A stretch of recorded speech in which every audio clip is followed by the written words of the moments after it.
3 months longer. Hey, what's up guys? I'm Shawn Gonzalez and I have some pretty disappointing news. If you haven't heard, Twitter user Ross Young, who's got a pretty good track record with display leaks, dropped some disappointing news a few days ago. He said the new 27-inch iMac Pro, the one that we've all been waiting for, is going to be delayed until the summertime of this year and not the springtime like we all hoped for. For some reason, I knew that these mini LED display panels in the new upcoming iMacs were going to have production issues, and it's the same exact thing that happened last year with the iPad Pros. I knew it. They're still being produced, they're just going to take a little while longer than everyone anticipated. Now that's definitely a long time for people who've been waiting to upgrade, including myself, but that's just what happens with new technology. So they could be announced at WWDC in June alongside the rumored Mac Pro, but no one knows just yet. There is a theory that sounds pretty promising for the people who've been waiting to upgrade, so don't feel down just yet. The MacBook Air is rumored to have an all-new redesign with the new M2 chip and come in a variety of new colors, and this sounds awesome. There could also be a more budget-friendly 27-inch iMac with the M2 chip as well. Just a bigger version of the 24-inch model that's currently out right now.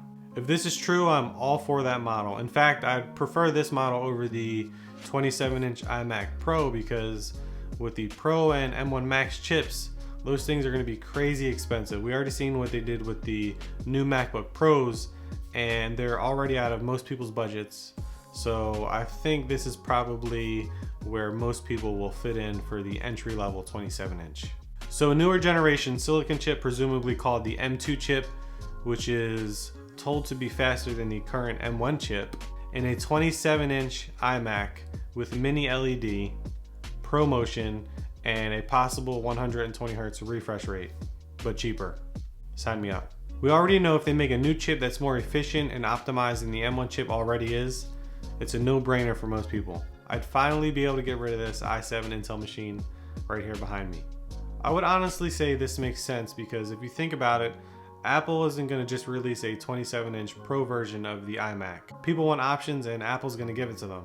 They're going to need an entry-level model at that same size display of 27 inches, but that being said, the entry level is not going to have a lot of the features that the Pro models are going to have. 120 Hz refresh rates, Pro and Max chips, better performance. They need these upgrades for the Pro models to stand out on their own.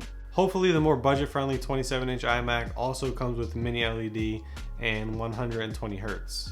Fingers crossed. The new Mac Mini is rumored to be redesigned and refreshed as well with the Pro level silicon chips. So if that's announced in the springtime, it makes sense to announce the standalone Apple displays to go alongside them. Those displays are supposed to have mini LED as well, which could also be why the iMac Pro was pushed back to June due to a mini LED shortage. Like I said earlier, with the iPad Pros, same problem last year. This spring event is supposed to be jam-packed with all new Apple hardware, especially since the deadline to the 2-year transition to Apple Silicon is almost here. Remember, this is all theory and speculation from what I've heard and seen in recent rumors that just kind of make sense. I want to know what you guys think. What do you think is coming first? The new iMacs, the new MacBook Airs with M2, the redesigned Mac Minis, or the Mac Pros? Let me know in the comment section down below. Thanks for watching guys, I appreciate the support. Make sure you subscribe to my channel and hit that like button. I'll see you guys next time.